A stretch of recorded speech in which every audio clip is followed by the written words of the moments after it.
computação em nuvem revolucionou a forma como empresas e indivíduos armazenam os seus dados e possibilitou o surgimento de novas formas de desenvolvimento que antes não eram possíveis, como é o modelo de computação em nuvem chamado de serverless. Então, nesse vídeo nós vamos entender o que é esse modelo e como nós podemos aplicá-lo usando a AWS Lambda Functions, e vamos colocar a mão na massa e criar a nossa primeira função serverless. Então, sem mais enrolações, bora pro vídeo!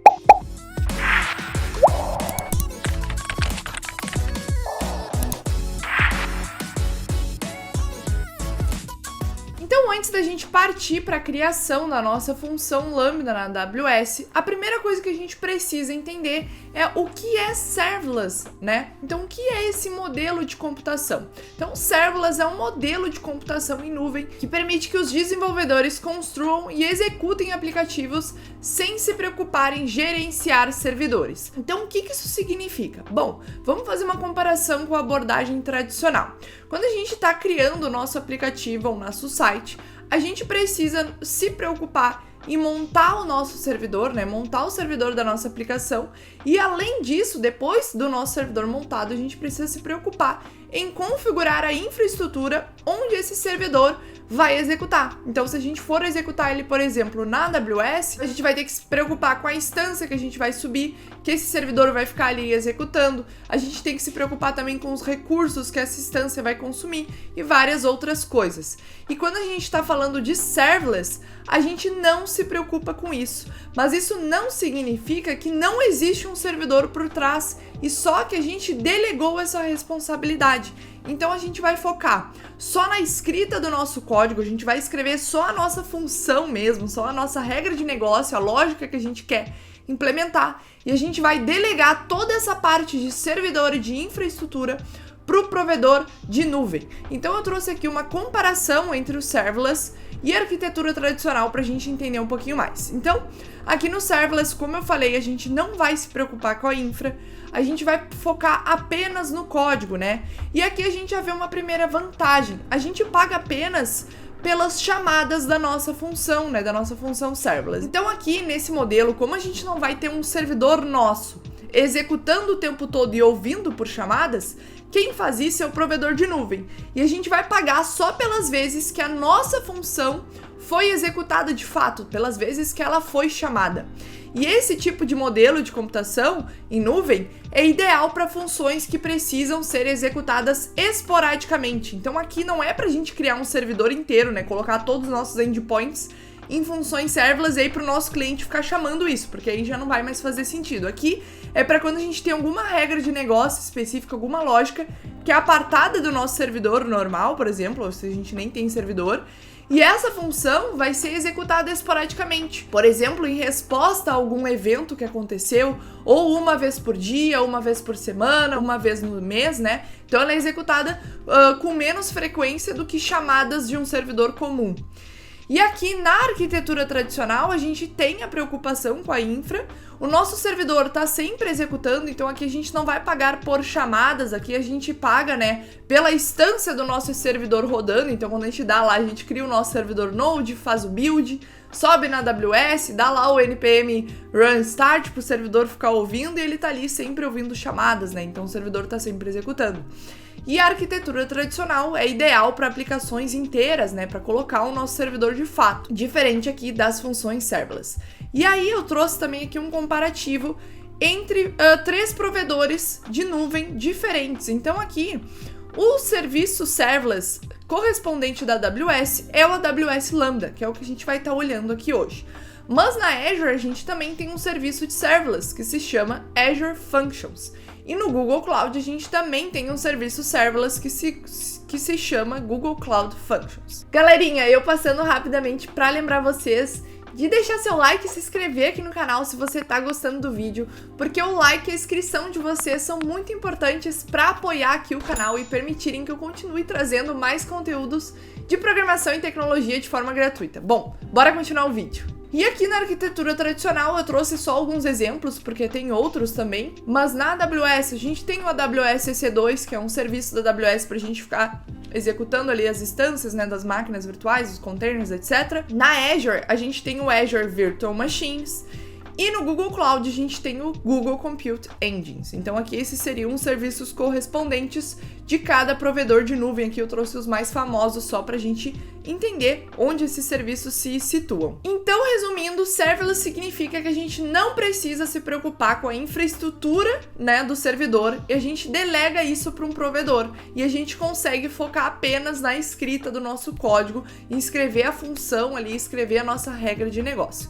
Então agora vamos entender quais são as vantagens da AWS Lambda. Então a primeira vantagem eu já falei para vocês, que seria que a gente paga apenas pela execução.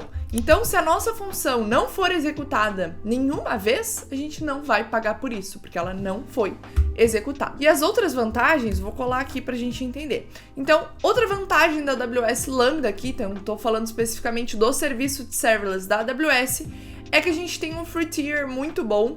Então aqui o free tier inclui 1 milhão de requisições por mês e 400 mil gigabytes segundos de tempo de computação. Então isso aqui, esses 400 mil gigabytes segundos, diz respeito ao recurso que a gente tem disponível também para essas nossas funções usarem, né? Outra vantagem é que a AWS Lambda tem suporte a várias linguagens de programação. Então a gente pode escrever a nossa função serverless em Python, em Node, em Java, em C#, em Go, em PHP e várias outras linguagens.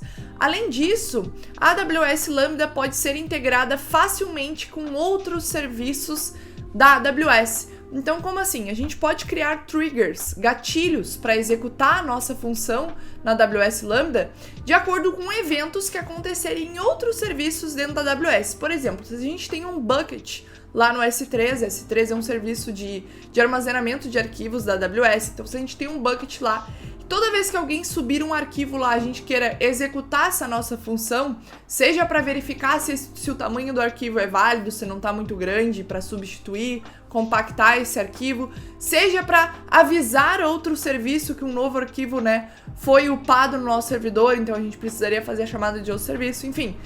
Por algum motivo a gente quer executar a função, a gente pode fazer isso facilmente. Outra vantagem também é que tem integração com o CloudWatch, que é os serviços de logs da AWS, então tem essa integração de forma fácil.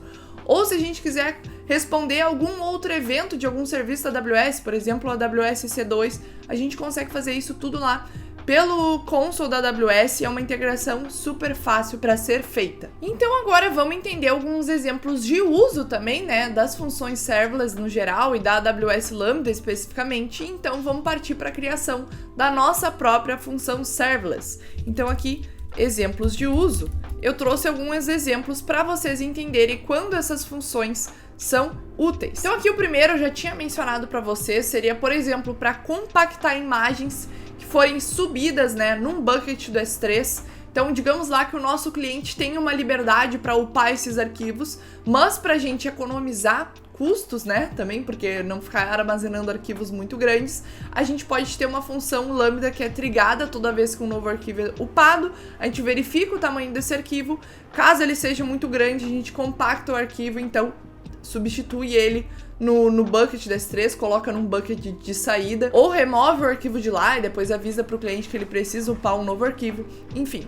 Então aqui também um segundo exemplo é monitorar um diretório, né, um bucket do S3, e quando um novo arquivo é adicionado, dispara uma ação para processá-lo ou enviá-lo para outro serviço. E a gente também usa muito as funções serverless para automatização de tarefas. Então, por exemplo, limpar o cache de uma aplicação diariamente. Então, digamos que a gente precisa limpar o cache de alguma aplicação nossa, ou limpar o cache de algum log, etc. Então, a gente pode criar uma função serverless, né, que vai conter esse código, essa lógica aí, que vai fazer essa limpeza do cache, e criar um trigger, um gatilho para que ela seja chamada uma vez por dia, em algum horário específico, ou uma vez por semana, uma vez por mês, enfim, como a gente preferir.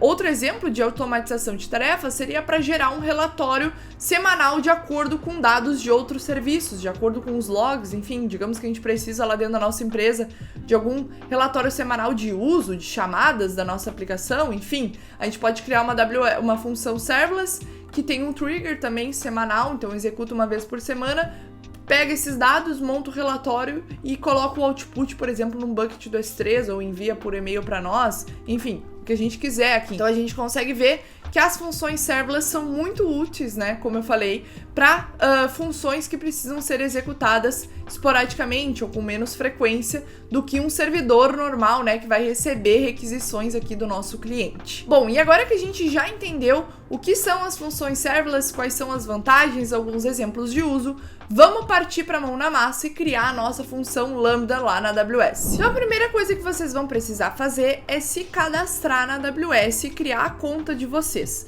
Eu vou deixar aqui na descrição do vídeo o link para a documentação da AWS, para como é que vocês podem criar essa conta e um vídeo também de referência, mas aqui é um processo bem simples, tá? E tendo criado a sua conta, vocês vão fazer o login e então vão ter acesso ao painel aqui da AWS, ao console da AWS. E a primeira coisa que a gente vai fazer aqui no nosso painel é buscar por Lambda. Então a gente vai entrar aqui no serviço Lambda dentro da AWS. Então eu clico aqui em Lambda e aqui ele já abriu para mim o painel das funções Lambda e me mostra que ele tem uma listagem de todas as funções que eu tenho criadas. Aqui no caso eu só tenho uma, mas se vocês tivessem várias aqui, no caso se vocês recém criaram a conta, não teriam, né? Mas caso vocês estejam usando a conta da empresa, pode ser que já tenham outras aqui. São as outras funções já existentes dentro dessa conta. Então a gente vai vir aqui em criar função para criar a nossa primeira função. E aqui, a primeira opção que a gente vai ter é que a gente pode criar a nossa função Lambda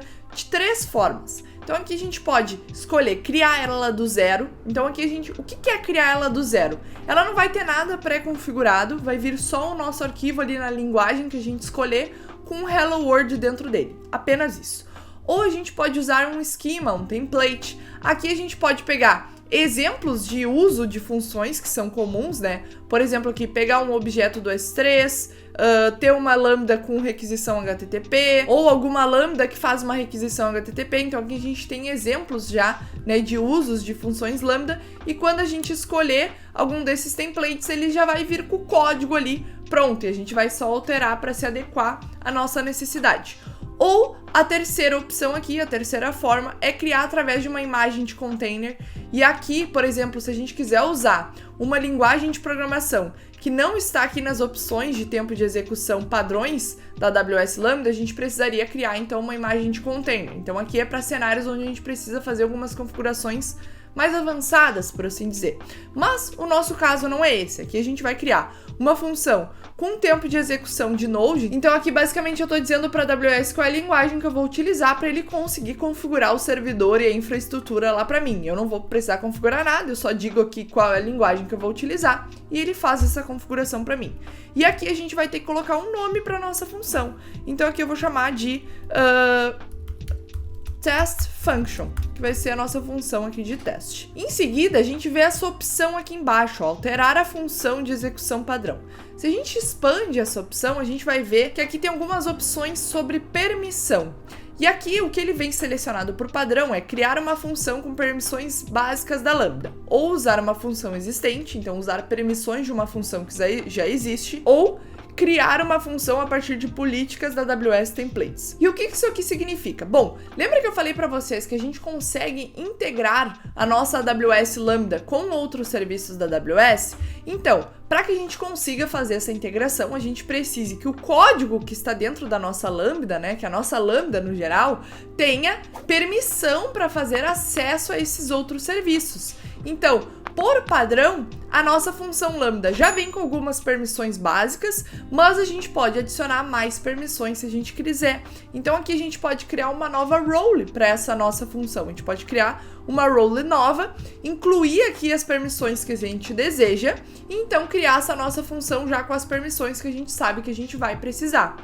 Ou a gente pode usar aqui as permissões básicas. Então, por padrão, a nossa função Lambda já vem com algumas permissões básicas, que são a de acesso ao CloudWatch para armazenar os logs de execução da nossa Lambda lá dentro, e se eu não me engano, acesso de somente leitura aos buckets da S3, mas eu posso estar enganada. Mas eu sei que de escrita não vem por default. Então, caso a gente quisesse que a nossa função Lambda fizesse o upload de algum arquivo num bucket do S3 ou deletasse um arquivo, a gente ia precisar de permissão de escrita também. Mas aqui a gente vai criar a nossa função Lambda com as permissões básicas, e aí depois a gente vai alterar essas permissões. Eu vou mostrar para vocês como é que a gente faz essa alteração. E aqui em seguida a gente tem as configurações avançadas. E uma configuração aqui que é bem interessante é essa de habilitar o URL da função.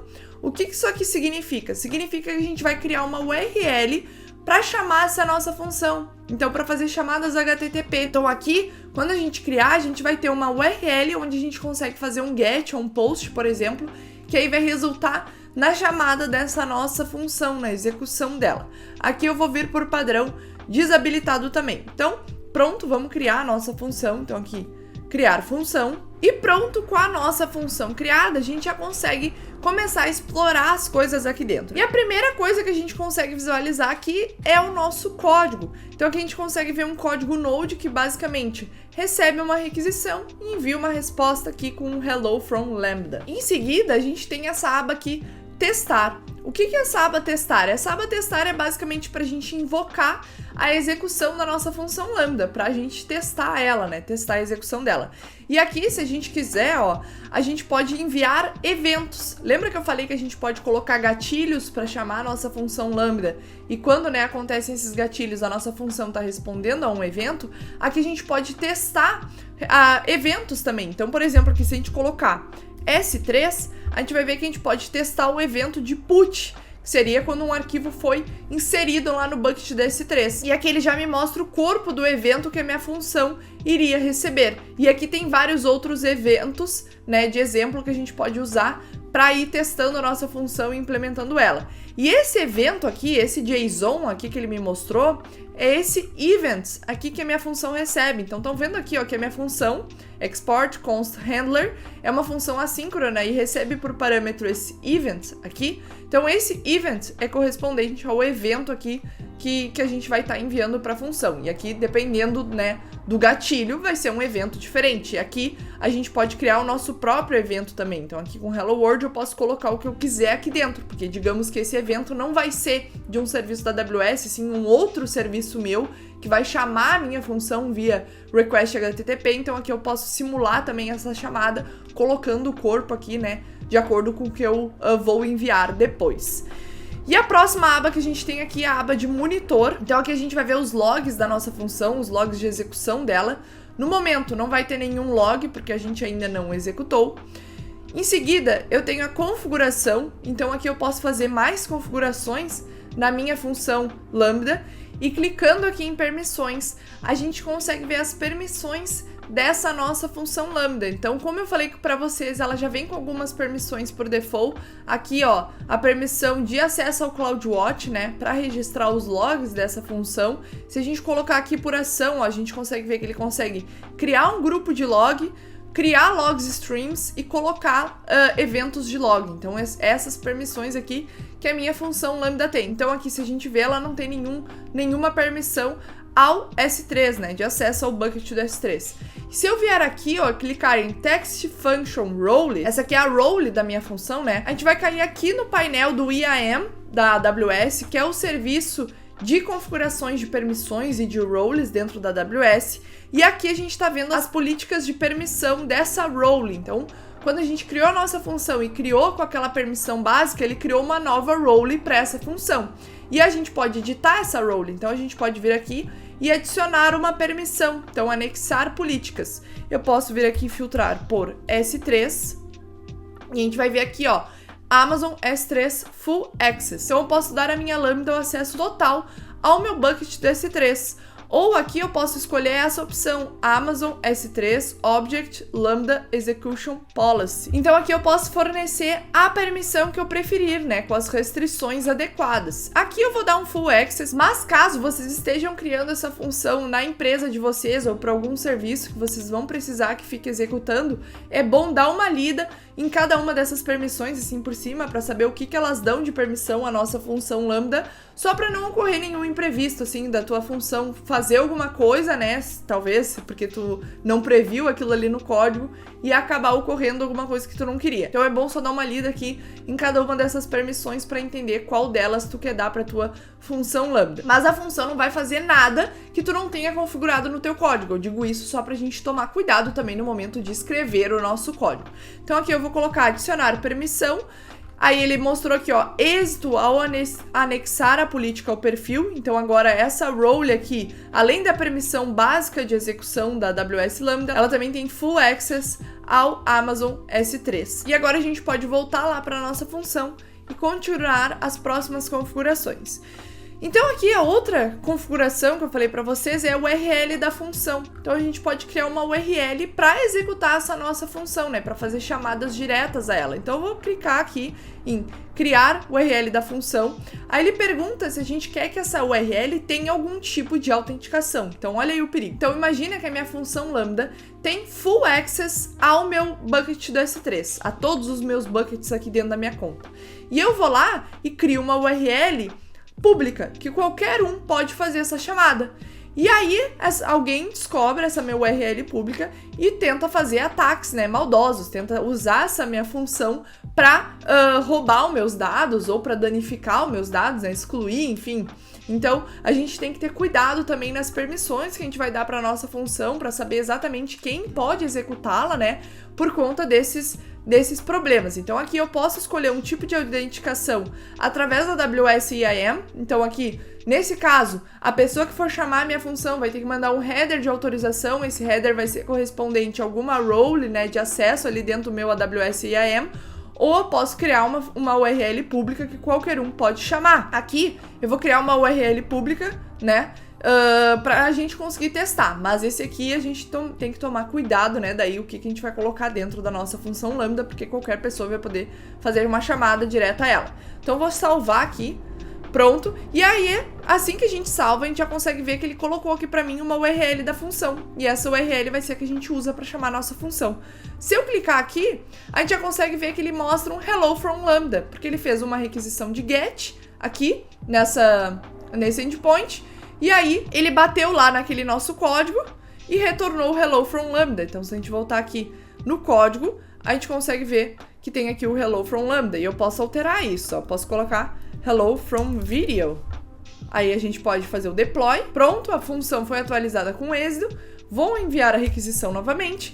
Hello from video. Pronto, nossa função já tá com o código atualizado. Então isso aqui é muito legal, né? A Lambda é muito fácil de mexer, as coisas acontecem rapidamente, então é muito bom quando a gente precisa também criar algum serviço para rodada rapidamente, só para fazer o teste de alguma coisa, fazer alguma POC, também é bem legal a flexibilidade que as funções Lambdas da AWS nos fornece. Bom, e aqui a gente tem diversas outras configurações que a gente pode fazer dentro da nossa função Lambda, mas isso aqui eu vou deixar para vocês explorarem também, ou para talvez um próximo vídeo mais aprofundado, porque senão aqui o vídeo vai ficar muito longo se a gente for passar por cada uma dessas configurações. E agora a gente vai mudar essa nossa função Lambda aqui para realmente implementar alguma funcionalidade e a gente ver como é que funciona a integração do AWS Lambda com os outros serviços da AWS. Então eu já tinha deixado um código pronto, eu vou colar ele aqui e então eu vou explicar para vocês. Bom, a primeira coisa que vocês devem ter notado aqui é que eu estou importando algumas funções dessa biblioteca AWS SDK Client S3. Essa biblioteca aqui vai ser fornecida para a execução da nossa função. Então isso aqui não é uma biblioteca que a gente vai precisar instalar, a gente não vai precisar configurar aqui um projeto, por exemplo, criar o nosso package.json, configurar a biblioteca, fazer o build, etc. Não. Essa biblioteca aqui, o SDK da AWS, vai ser injetado para nós ali no nosso ambiente de execução. Então a gente não vai precisar instalar essa biblioteca aqui.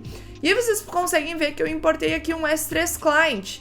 E esse S3 Client é um cliente que eu vou usar para fazer, né, requisições ao meu bucket do S3. Então, como é que funciona essa função? Essa função, a gente vai configurar ela para ser disparada toda vez que um novo upload de arquivo for feito em um bucket do S3. A gente vai configurar o bucket ali, vamos escolher o bucket de entrada, né, que a gente estaria observando. Toda vez que um novo arquivo for feito upload, ele vai rodar essa função. O que essa função faz?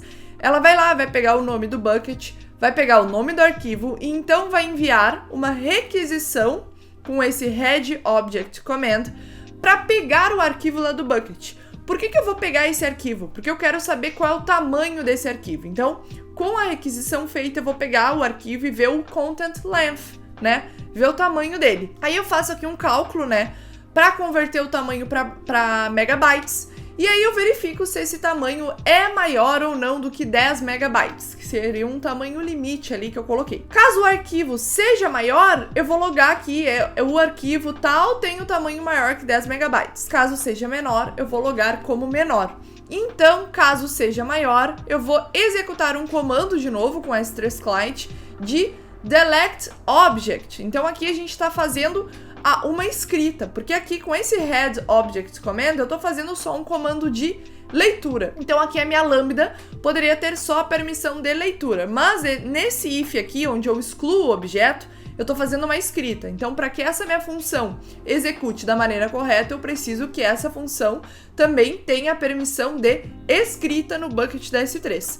E ele vai logar aqui o objeto, né, foi excluído do bucket. Então ele vai retornar um status code de 200 e o body arquivo processado com sucesso. Caso dê algum erro, ele vai logar erro ao processar o arquivo e vai retornar o status code 500, erro ao processar arquivo. Então eu vou fazer o deploy já dessa nossa função. Pronto, e aqui a primeira coisa que a gente vai fazer vai ser testar essa função. Então aqui eu vou criar um teste S3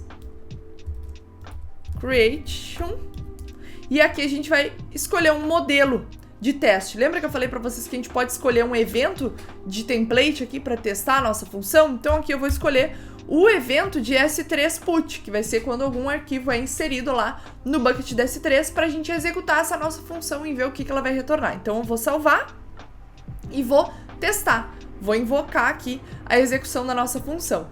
E a gente consegue ver aqui, ó, que ela retornou status code 500 e erro ao processar arquivo. Por que isso aconteceu? Deixa eu abrir aqui a aba de testes para mostrar para vocês. Se vocês verem aqui, eu tô enviando, né, um evento para essa minha lambda e eu tô dizendo que foi feito um upload desse arquivo lá no S3.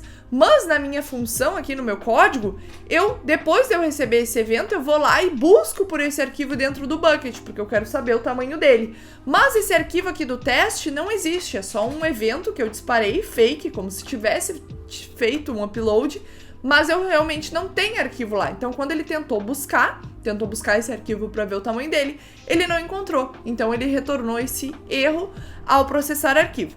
Mas agora a gente vai testar realmente com o upload de um arquivo lá no S3. Então como é que a gente vai configurar, né, um evento real? Bom, a gente vai vir aqui em adicionar gatilho. Isso aqui, adicionar gatilho, significa que a gente vai adicionar um gatilho para que quando algum evento acontecer, ele dispare a execução dessa minha função.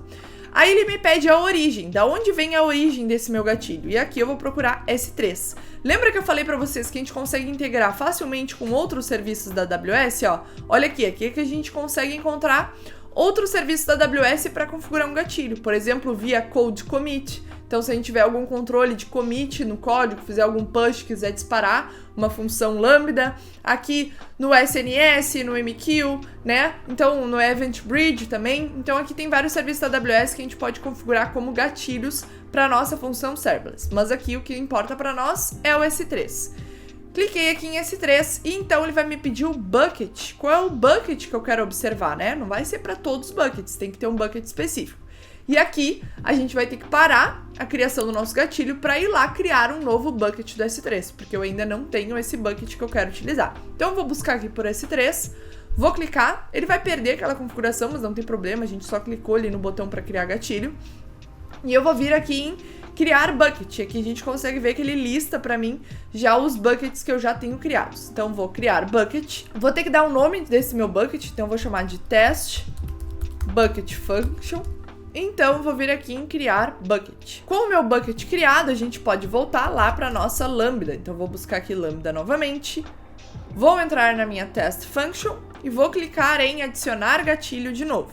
Origem vai ser do S3 e o bucket vai ser o test bucket function. E aqui a gente consegue ver que tem um campo chamado tipo do evento.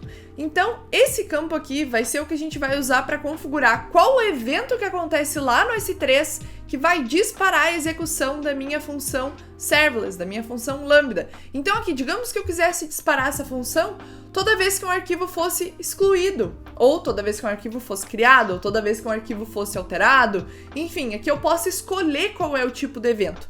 E ele já vem selecionado por default todos os eventos de criação, ou seja, qualquer evento que adicione um novo arquivo lá, né, ou altere o arquivo e crie um novo objeto.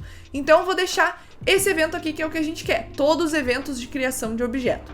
Aqui a gente pode colocar prefixo e sufixo, porque dentro do nosso bucket pode ter pastas, né? Ou eu posso querer executar só para algum tipo de arquivo que tem um sufixo específico, um prefixo específico. E aqui a gente pode fazer esse filtro. Mas eu não vou fazer isso, eu vou deixar executar para qualquer novo objeto que seja criado lá dentro do meu bucket.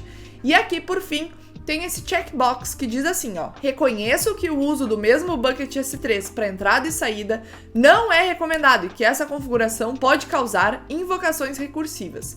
O que isso aqui quer dizer?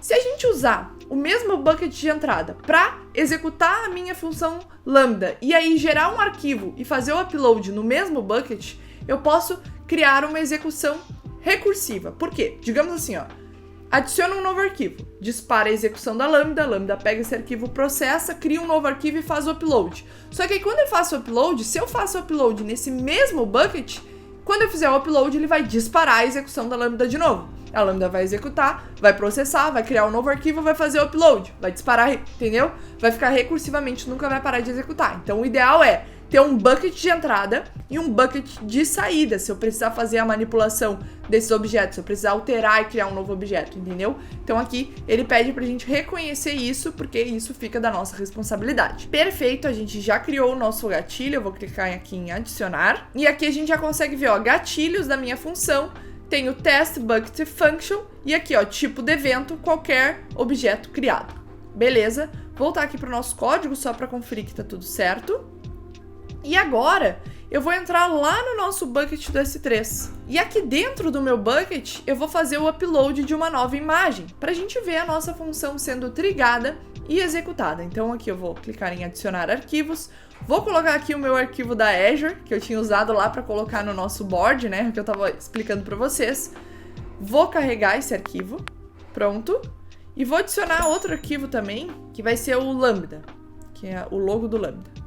Carreguei. Perfeito. Agora eu vou voltar lá para nossa lambda e a gente vai ver se essa nossa função foi executada. Então aqui, test function. E lembra que eu falei para vocês que para a gente visualizar a execução da nossa função, a gente pode vir aqui na aba monitor. Então eu vou clicar aqui em monitor. E aqui a gente consegue ver, ó, que a última execução foi 12h56, que é o horário aqui que eu tô gravando o vídeo. Então, pra gente ver esses logs aqui mais detalhadamente, porque se eu clicar aqui ele não me mostra muita informação, ele só mostra, né, a duração do tempo de execução, quando começou a executar, qual foi a memória que usou, mas não, eu quero ver os logs lá que eu fiz no meu código mesmo. Lembra que a gente colocou aqui alguns console logs? Eu quero visualizar eles. Como é que eu faço isso? Eu vou vir aqui e eu vou clicar em visualizar logs do CloudWatch. Então a gente consegue ver os logs lá dentro desse outro serviço da AWS, que é o CloudWatch. E aqui dentro eu vou clicar na última execução e aqui eu consigo ver as execuções. Como eu fiz 2 uploads um atrás do outro, ele juntou os logs de execução num mesmo log string, porque eles estavam sendo streamados, né, ao mesmo tempo. Ele foi mandando os logs e adicionou tudo num mesmo log string, no mesmo log group, no caso. Então aqui, ó, o primeiro log que eu consigo ver é um erro ao processar arquivo, porque ele não encontrou o arquivo. Mas depois desse erro aqui, a gente consegue ver que teve um log de sucesso, ó. A gente vê aqui, ó, o arquivo lambda.png tem o tamanho 0.0 MB e o arquivo lambda.png é menor que 10 bytes, que é aquele log lá que a gente colocou aqui no meio do nosso código. E bom, por que ele mostrou esse erro aqui antes, se para esse arquivo lambda deu certo? Lembra que a gente fez o upload de 2 arquivos? Eu fiz de propósito, porque um dos arquivos tinha espaço no meio do nome e o outro não tinha. O outro era um nome completo, só lambda. E o primeiro arquivo que eu fiz upload era Azure Functions. Na hora do meu código buscar por esse arquivo aqui, Azure Functions, a gente teria que ter feito o tratamento desse espaço aqui no meio. Porque normalmente o espaço, quando a gente está fazendo uma requisição, não vem um espaço mesmo, pode vir como uma porcentagem. Então a gente teria que fazer o tratamento dessa minha string para aí sim conseguir, né, buscar o arquivo lá corretamente no bucket. Aqui, como eu não fiz nenhum tratamento da string, eu só peguei ela da requisição e joguei de novo, ele deu aí esses erros por conta do espaço no meio do nome do arquivo. Então, caso vocês tomem algum erro parecido, é por conta do espaço no meio do nome do arquivo. Eu fiz isso de propósito para mostrar aqui para vocês. Mas pro arquivo que tinha aqui o nome único, né, o nome inteirinho, ele não deu erro. Então agora a gente já conseguiu validar que a nossa função lambda está funcionando e está sendo disparada a cada novo upload de arquivo lá no nosso bucket do S3. E agora o último teste que a gente vai fazer é se a nossa função lambda está conseguindo fazer a escrita no nosso bucket. E quando ela faz essa escrita? Quando ela precisa excluir um arquivo, né? Então vamos testar isso. Então, aqui em vez de arquivo maior que 10 MB, eu vou colocar 1 MB, porque eu separei aqui uma imagem que tem o tamanho maior que 1 MB pra gente testar. Então eu vou trocar aqui para 1, vou fazer o deploy, pronto, e vou entrar aqui no nosso bucket de novo. Vou adicionar um arquivo, o arquivo é esse aqui, teste, que eu já tinha separado, e vou carregar. Pronto, o arquivo já foi upado aqui no meu bucket, e agora vamos ver lá os logs de execução da minha lambda. Então eu vou voltar aqui para o CloudWatch, vou dar um reload, vou pegar aqui a última execução e a gente já consegue ver, ó, o arquivo teste.png tem o tamanho de 1.30 MB. O arquivo teste.png é maior que 10 MB. O arquivo teste.png foi excluído do bucket, então ela executou exatamente como a gente queria, mas a gente precisa verificar se ela realmente excluiu o arquivo lá do bucket. Então eu vou voltar aqui, a gente tá vendo que o arquivo tá aqui, mas eu vou dar um reload. E pronto, assim que eu dei o reload, eu consigo ver que o arquivo sumiu. Então a minha função lambda já está funcionando, ela consegue buscar arquivos do bucket do S3, processar esses arquivos e fazer a escrita lá no bucket, né? Por exemplo, fazendo a exclusão desses arquivos. Bom, pessoal, para esse vídeo foi isso. Eu espero que vocês tenham gostado. E se você gostou, não esqueça de deixar seu like e se inscrever aqui no canal para acompanhar os próximos conteúdos de programação e tecnologia. E eu queria aproveitar esse momento para agradecer todos os membros aqui do canal. Muito obrigada pela confiança no meu trabalho e pelo carinho. O suporte de vocês aqui no canal é muito importante para que a gente continue com esse projeto e continue criando cada vez mais vídeos de programação e tecnologia. E um agradecimento especial a todos os membros Dev Sênior aqui do canal. Então, muito obrigada Miguel Esquiel, Leonardo Machado, Frank Santos, André Brito, Luiz Felipe, Victor Donola, Rafael Cordeiro, Daniel Henrique, Mr. Byte, Cícero e Rafael Kenzo. O apoio de vocês tem sido fundamental. Bom, galera, para esse vídeo foi isso e até o próximo vídeo.